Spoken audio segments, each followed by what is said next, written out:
Aleluia, glória a Deus, que louvor maravilhoso, né, irmãos? A presença de Jesus é poderosa nesse lugar, nessa noite. Te louvo, Senhor, pela Tua presença. A paz do Senhor para a igreja. Convido a igreja a abrir a palavra do Senhor no livro de Atos, Atos dos Apóstolos, capítulo 9.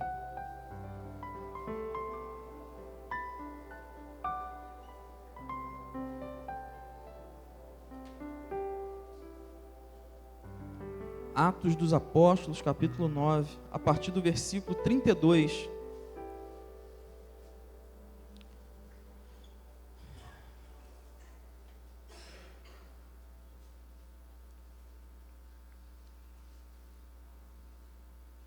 Atos 9,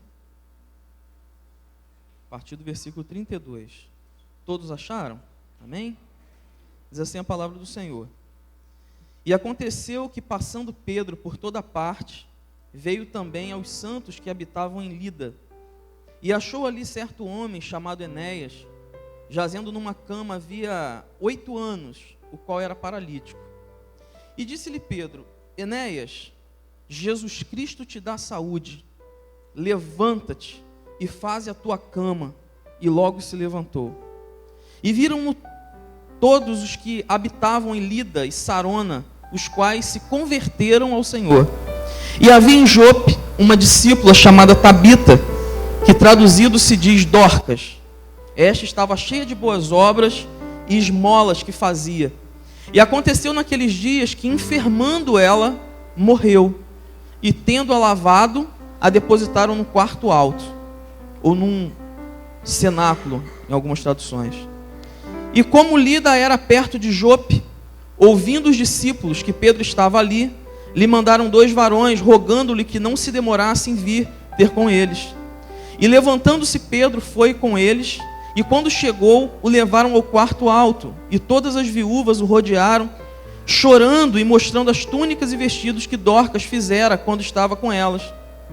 Mas Pedro, fazendo-as sair todas, pôs-se de joelhos e orou. E voltando-se para o corpo, disse: Tabita, levanta-te. E ela abriu os olhos, e vendo a Pedro, assentou-se. E ele, dando-lhe a mão, a levantou, e chamando os santos e as viúvas, apresentou-lhe a viva. E foi isto notório por toda Jope, e muitos creram no Senhor. E ficou muitos dias em Jope com um certo Simão curtidor. E havia em Cesareia um varão por nome Cornélio, centurião da corte chamada italiana, piedoso e temente a Deus, com toda a sua casa, o qual fazia muitas esmolas ao povo e de contínuo orava a Deus. Até aqui. Senhor, nós bendizemos ao Teu nome, ó Deus, por Tua palavra lida, e pedimos, Senhor, que o Teu Espírito Santo, esse mesmo Espírito que nós clamamos aqui para que soprasse na igreja, para que houvesse avivamento, um novo tempo, que esse Espírito Santo tenha plena liberdade para soprar essa palavra sobre nós, e que essa palavra entre nos lavando, nos limpando, Senhor, e trazendo vida à Tua igreja. Nós oramos em nome de Jesus, amém. A igreja pode se assentar. Irmãos, eu orava a Deus pedindo uma palavra para esse culto desde domingo. E apesar de hoje ter saído muito cedo, Deus me deu essa palavra ontem, nos últimos minutinhos, que eu estava acordado antes de dormir, e hoje Ele foi construindo isso no meu coração. Eu queria que você prestasse atenção ao que o Senhor vai falar com você nessa noite. Eu creio que tem algo de Deus para abençoar a sua vida nesse texto. Esse texto parece até que a gente está dando continuidade àquilo que a gente começou no domingo, né? Que a gente vai continuar falando sobre Pedro. Mas esse texto ele vai mostrar uma característica interessante na vida de Pedro, que tem a ver com a igreja, e na vida dessas pessoas que nós citamos aqui: Enéas, Dorcas e Cornélio. É interessante observar nesse texto aqui, é um momento onde Pedro ele está exercitando o seu ministério, exercitando o seu chamado, né, como apóstolo do Senhor. E o texto que nós lemos inicia dizendo que aconteceu que, passando Pedro por toda parte, veio também aos santos que estavam em Lida. A palavra diz que Pedro foi até aqueles que já conheciam o Senhor. Porque se a Bíblia fala que ele foi até os santos que estavam em Lida, então ele foi até a igreja que estava ali em Lida. No versículo 36, a Bíblia vai dizer que havia em Jope uma discípula chamada Tabita, ou Dorcas, como é traduzido, cheia de esmolas e boas obras. Então, é a segunda vez que esse texto que nós lemos vai me dizer que Pedro foi até aos santos. Ela também fazia parte da igreja, porque a Bíblia chama ela de discípula. Então, mais uma vez, você vê Pedro indo até um crente em Jesus Cristo. E aí eu quero que você enxergue nesse texto Pedro como a igreja atuante, a igreja que está fazendo a obra de Deus. Mas por enquanto o texto está me dizendo que Pedro, ele está indo àqueles que são iguais a ele, aqueles que já conhecem o Senhor, aqueles que já tiveram uma experiência com Deus. Pedro, ele está exercitando o seu ministério, porém com os domésticos da fé, como a Bíblia chama. E aí eu quero, pensando nisso, em Pedro como a igreja atuante, eu quero fazer algumas observações a respeito dessas três pessoas que nós lemos nesse texto. Eu queria começar por Enéas. Enéas era um homem que estava... A Bíblia não relata a idade dele, mas relata que ele era um servo de Deus, que ele estava ali entre os santos. A Bíblia diz que ele estava há 8 anos acamado, 8 anos sem levantar da cama, 8 anos preso a uma cama, sem poder fazer nada. E a Bíblia me mostra Pedro indo até esse homem. Esse homem estava dentro da igreja.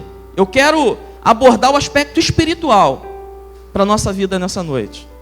Esse homem estava dentro da igreja e a Bíblia diz que ele estava paralítico.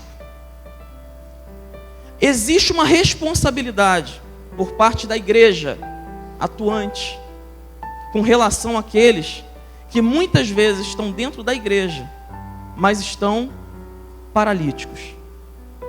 Deixaram de caminhar na presença de Deus por algum motivo. Deixaram de atuar como Pedro estava atuando por algum motivo. Deixaram de participar das coisas da igreja por algum motivo. Não são poucos, existem muitos dentro das igrejas, acamados, paralíticos, sem se movimentar mais no reino de Deus. Esse homem, Enéas, ele fazia parte da igreja, mas ele não levantava da cama. E eu não quero ter a cama aqui como comodismo, não. Eu quero olhar para essa cama aqui como sendo para Enéas numa cama como sendo aquela pessoa que ainda que tente se levantar para trabalhar, não consegue força mais. Você está entendendo? É aquele que procura de alguma maneira voltar a trabalhar para Deus, fazer alguma coisa no reino de Deus e não consegue.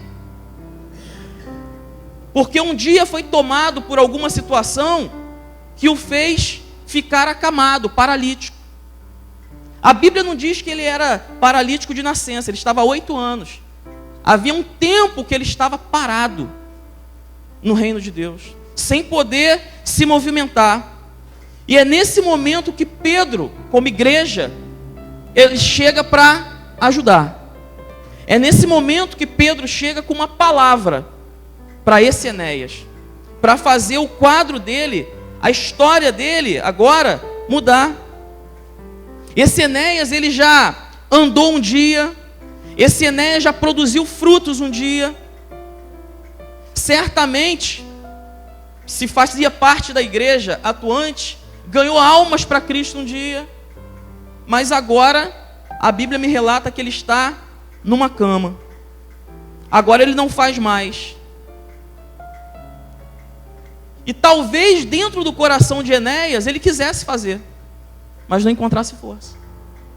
Tentasse movimentar as pernas para andar e levantar daquela cama e não conseguisse. E aí é nesse momento que Pedro chega.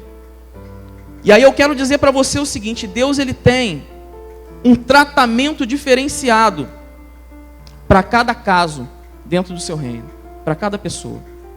No caso de Enéas, você vai observar que o texto, ele vai dizer que Pedro, ele chega para Enéas no versículo 34, se a sua Bíblia estiver aberta, e disse assim, ó: Enéas, Jesus Cristo te dá saúde, levanta-te e faze a tua cama.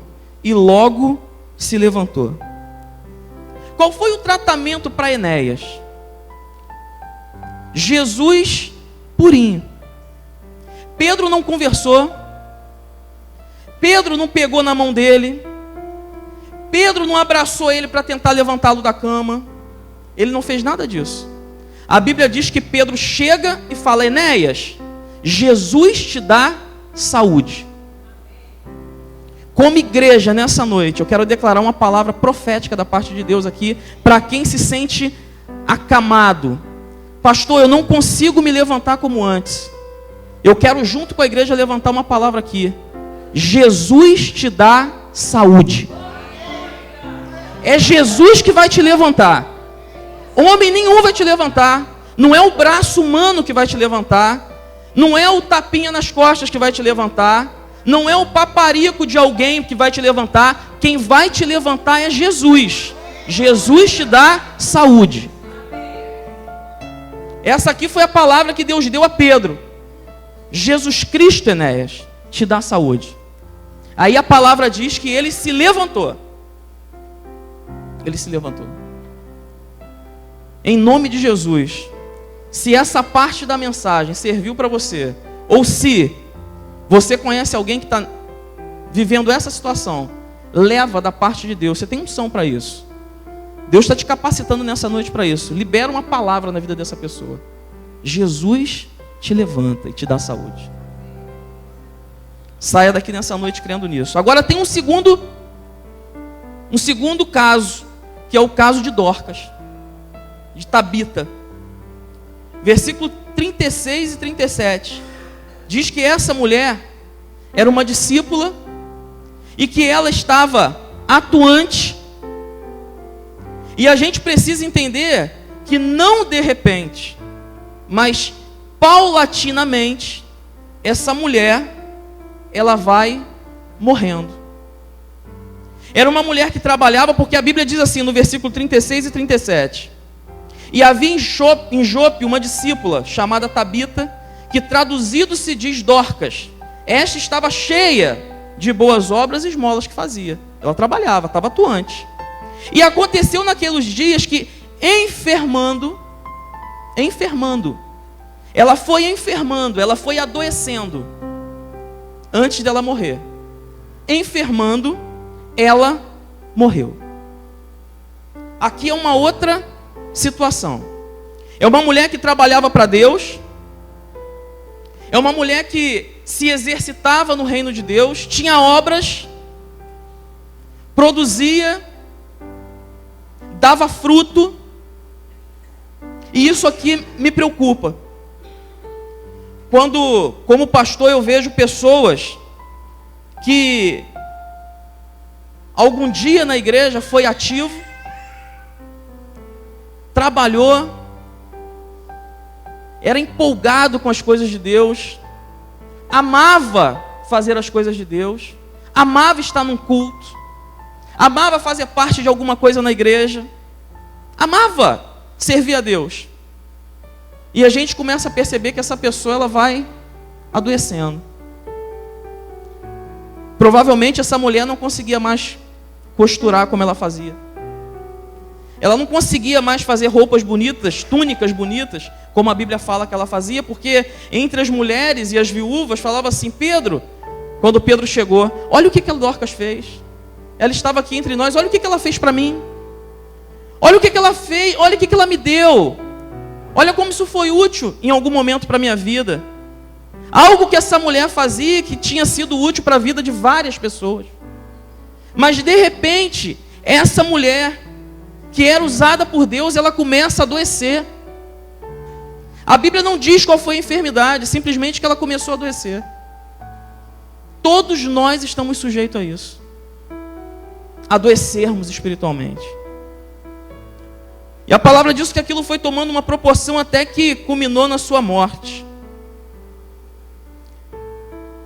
Eu disse para vocês que existem pessoas que estão dentro da igreja acamadas, paralíticas. Agora eu estou dizendo para você de pessoas que enfermam.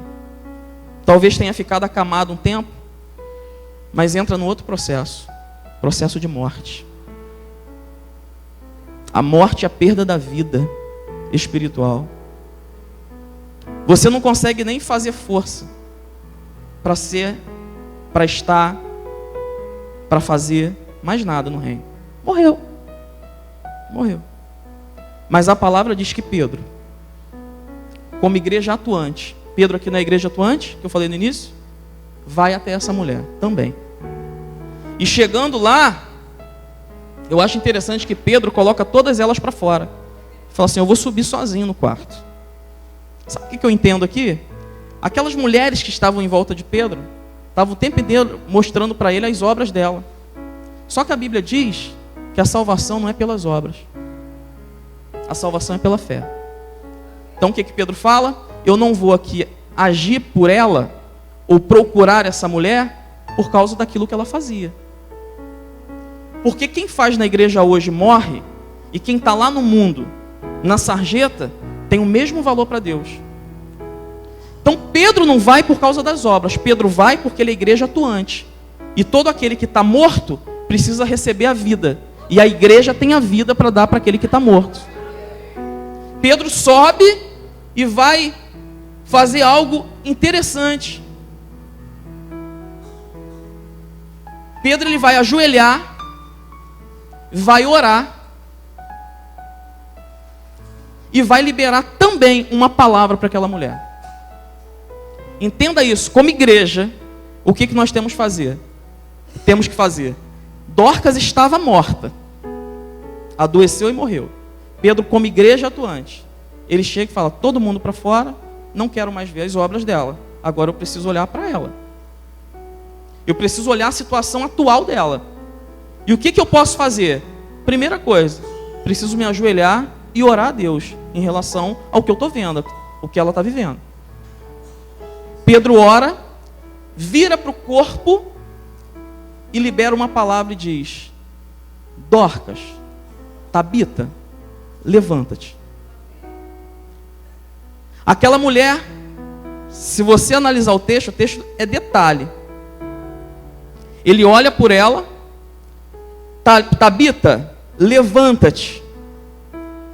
Está no 40. A Bíblia diz que ela abriu os olhos e, vendo a Pedro, assentou-se. Olha o processo, irmãos. Tabita viu a igreja atuante. Aquele que está morto, quando a igreja ora e vai em busca daquela pessoa, Deus opera um milagre. Ele libera uma palavra: Tabita, levanta-te. Ela olha para Pedro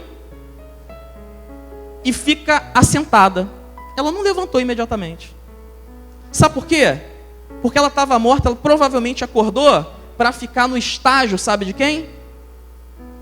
De Enéas. Ela não sai da morte direto para a atividade na igreja. Ela está morta. A vida foi embora. A igreja vem em nome de Jesus e traz vida para essa pessoa. Só que primeiro ela vai sentar. Ela ainda está fraca. É aí que entra a igreja mais uma vez, porque diz a palavra que Pedro dá a mão a ela e levantou. Sabe o que é isso aqui?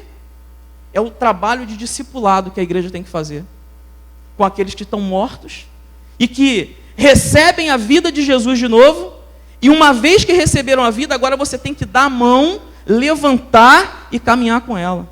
Amém, irmãos? Esse é o nosso papel. Esse é o nosso papel como igreja. Dorcas, ela se assenta, tentando ganhar forças, mas ela precisava da ajuda de Pedro, porque senão ela não se levantaria. O que a gente não pode permitir, que pena que acabou o teclado. O que a gente não pode permitir é que as pessoas que estão sem vida, que morreram espiritualmente, recebam uma palavra da parte de Deus, se assentem de novo, comecem a caminhar, e a igreja não está nem aí para elas. A igreja deixa para lá. Não dá a mão, não ajuda a levantar. O nosso papel é o papel de Pedro, dar a mão e ajudar a levantar. Amém? Essa mulher, ela marcou as pessoas que conviviam com ela, com as suas obras. E aí aqui é uma coisa interessante que a gente pode extrair daqui. A importância de nós, ela morreu, mas a importância de cada um de nós fazer a obra de Deus com amor, sabe, com determinação, porque as pessoas passam, ainda que ela estivesse morta, as obras, aquilo que ela fez ficou no coração das pessoas. Aquilo que você faz no reino de Deus, para abençoar outros, para abençoar pessoas, vai ficar para o resto da vida. Amém? Então, dê importância a isso. Agora, você viu a diferença aqui entre o tratamento de Enéas, que foi Jesus te dá saúde, e o tratamento de Dorcas, que foi oração, uma palavra da parte de Deus para ela, o dar as mãos, o levantar. O tratamento é diferente, amém? E Deus conta comigo e com você para isso. Agora, eu queria entrar no terceiro. Está desligado ali, deu problema? Deu. Hã? A terceira situação é de Cornélio. Capítulo 10, versículo 2, a Bíblia vai dizer que esse homem era piedoso, temente a Deus com toda a sua casa, era liberal nas ofertas, porque ele fala que ele era liberal nas esmolas, e um homem de oração e com bom testemunho. Detalhe, a gente falou aqui de Enéas e Dorcas que eram crentes. Agora a gente está falando de Cornélio, que era um gentio, não era judeu, e não estava salvo. Eu afirmo com todas as letras, Cornélio não estava salvo. Sabe por quê? Porque não conhecia Jesus. Cornélio não estava salvo. E aí, esse homem, ele tem uma visão, por volta das 3 da tarde, mais ou menos, um anjo aparecia para ele, e ele falava, o que é, Senhor? O que o Senhor quer de mim? E aí o anjo falava, olha, as tuas ofertas têm chegado diante de Deus, e as tuas orações. Mas tem alguma coisa ainda que você não sabe, Cornélio, e você precisa saber. E quem vai te dizer o que você não sabe e ainda precisa saber é Pedro, que está na casa de um Simão, curtidor. Manda alguém lá buscar ele, porque ele vai vir aqui trazer uma palavra para você. E esse homem que falou para o anjo aqui, né, que é, Senhor? Ele obedece. Manda um soldado dele, porque ele era um centurião, ele tinha vários soldados à sua disposição. Ele manda o centurião ir buscar Pedro na casa de Simão, curtidor. Nesse período em que os homens estavam caminhando para a casa de Simão para buscar Pedro, diz o texto, eu não li tudo porque é longo, Deus, por volta de meio-dia do dia seguinte, dá uma experiência para Pedro. Pedro sobe num terraço para orar. Diz a palavra que ele estava com muita fome. E nesse momento, Pedro é visitado pelo Espírito Santo e tem uma visão de um vaso que parecia um lençol, preso pelas 4 pontas, com vários animais imundos que o judeu nem tocava. E vem uma palavra de Deus e fala assim, Pedro, e ele dá uma resposta, Senhor, ele falou assim, mata e come. E Pedro fala: Senhor, eu não posso fazer isso, porque eu nunca toquei em nada impuro, em nada que é comum. Eu não tenho como fazer isso. Aí vem segunda vez a palavra do Senhor: Pedro, não diga que é impuro aquilo que eu purifiquei. Mata e come. E Pedro continua não querendo fazer na visão, e aquela visão acaba, aquele vaso é recolhido. Tem aqui algumas coisas que a gente precisa entender acerca disso aqui. Deus dá uma ordem a Cornélio, que não era crente. Cornélio diz: Senhor, e obedece. Deus era Senhor dele mesmo, apesar dele não estar salvo porque não conhecia Cristo, mas é Senhor dele, porque ele obedece. Agora, essa igreja atuante, Pedro, que foi usado por Deus para um paralítico, que foi usado por Deus para um morto, essa igreja, usada por Deus, ela só tem Deus, nesse momento aqui, como Senhor, de boca para fora. Ela fala: Senhor, eu não vou fazer. Quem é Senhor então? É Deus ou é Ele? Se Deus dá uma ordem, e Ele diz Senhor, ou seja, o Senhor tem o senhorio sobre mim, o Senhor me manda, mas eu não vou fazer. Então quem manda é Pedro. É uma igreja que não está se submetendo a Deus.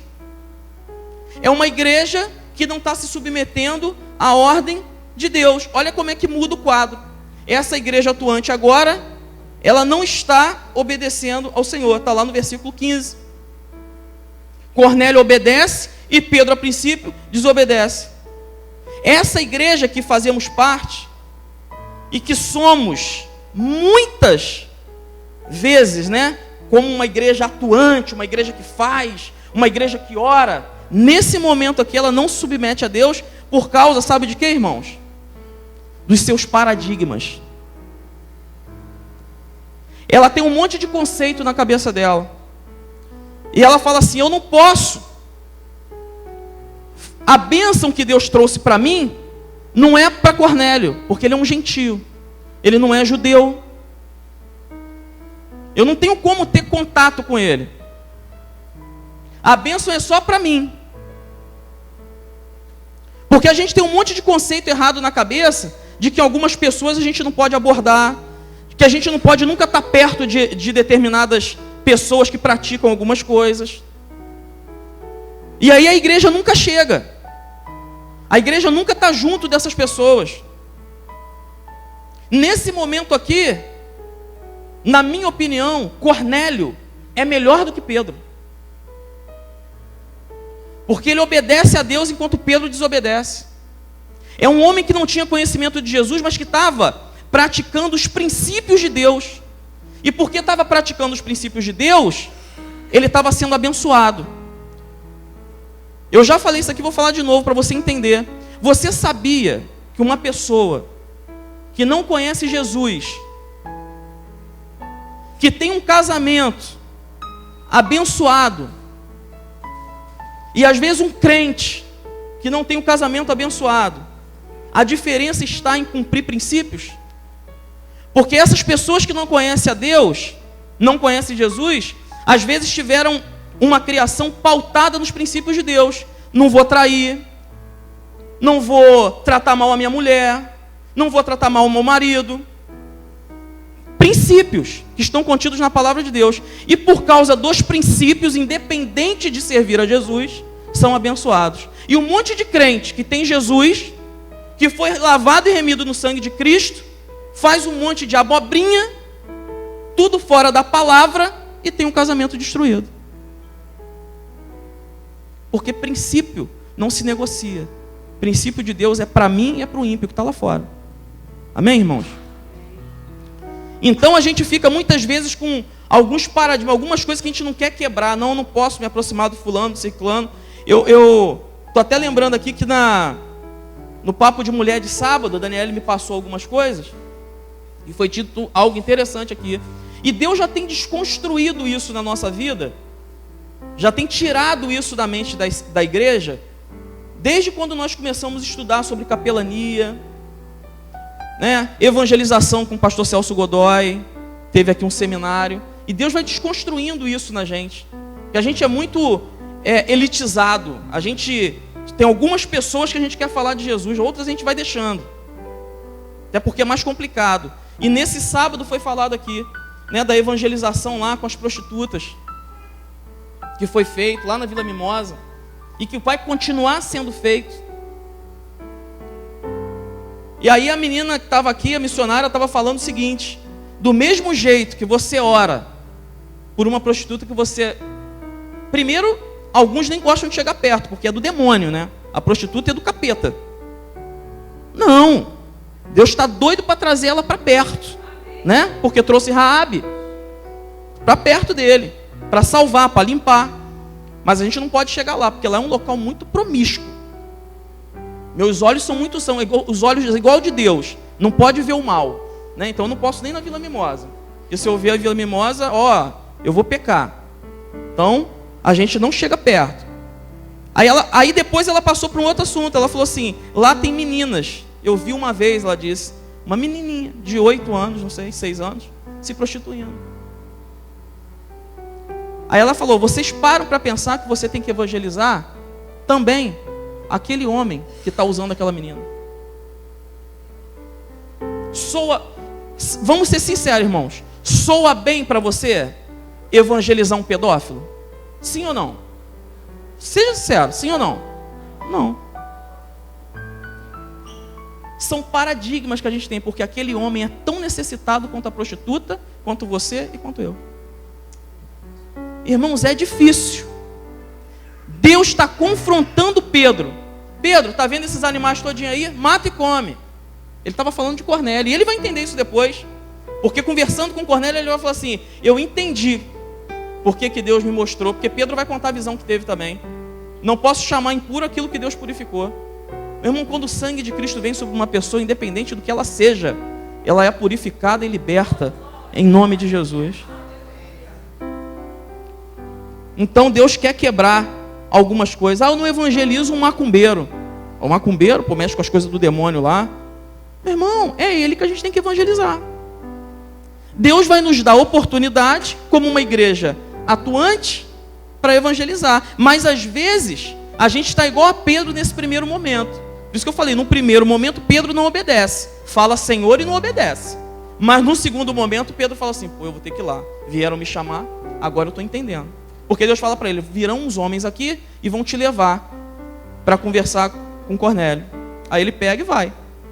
Ele obedece. Então, às vezes, a igreja tem que tomar uma chacoalhada da parte de Deus, para a gente acordar e a gente pensar: nós não somos os únicos que precisam de salvação. Tem outras pessoas precisando de salvação. Pedro, ele reconhece, está lá no versículo 34 do capítulo 10. Se você tiver com a Bíblia aberta aí, diz assim, e abrindo Pedro a boca, disse: reconheço por verdade que Deus não faz acepção de pessoas.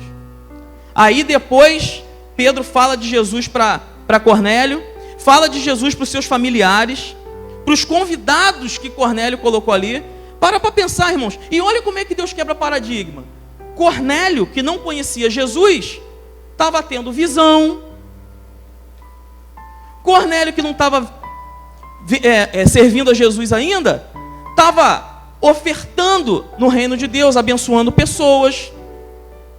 Cornélio, que não tinha experiência com Deus ainda, estava evangelizando, porque diz a Bíblia que ele estava trazendo familiares e amigos para estarem ali para receber Pedro. Não dá um nó na nossa cabeça? E às vezes você não faz, eu não faço, mas aquele que está lá fora, que não tem Jesus ainda, está fazendo. De alguma maneira ele acha que está ajudando. Por princípio, poxa, eu tenho que mostrar Deus para as pessoas. Não sabe da existência, do poder que há no aceitar a Cristo como Salvador, mas está falando de Deus e está fazendo do jeito dele. E você pensa que Deus não recebe, não?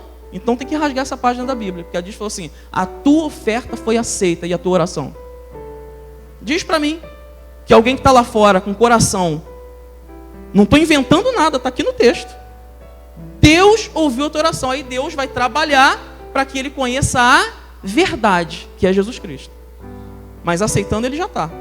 Só que aquilo não vai dar salvação para ele. E aí, Pedro vai e fala para aqueles familiares e diz a palavra que o Espírito Santo desce sobre eles e todos ali, e depois aqueles que estavam ali foram batizados. Você quer ver outra coisa? Não teve curso de batismo.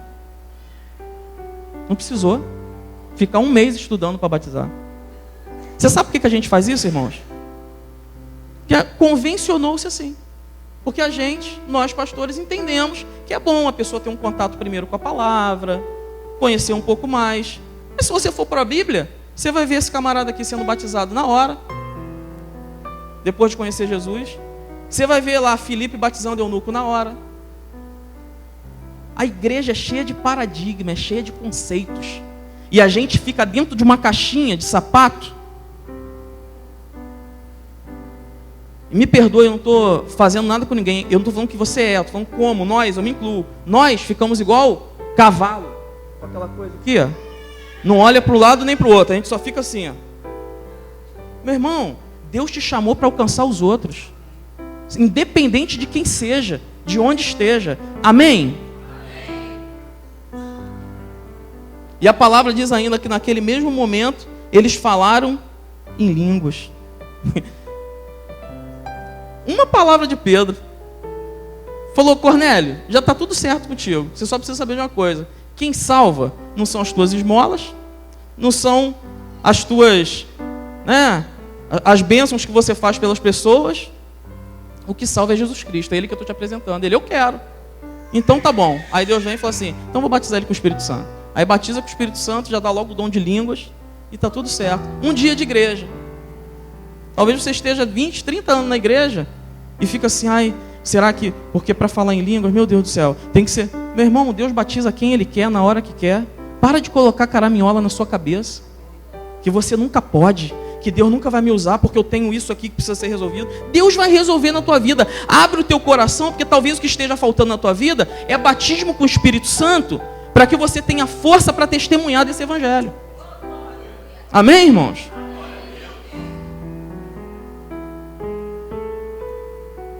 Eu tenho orado a Deus, a gente está encerrando essa mensagem. Eu tenho orado a Deus para que a gente possa,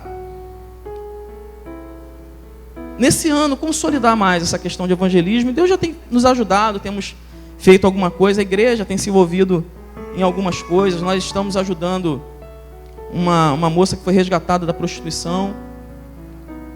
Inclusive, não vou citar nomes, né?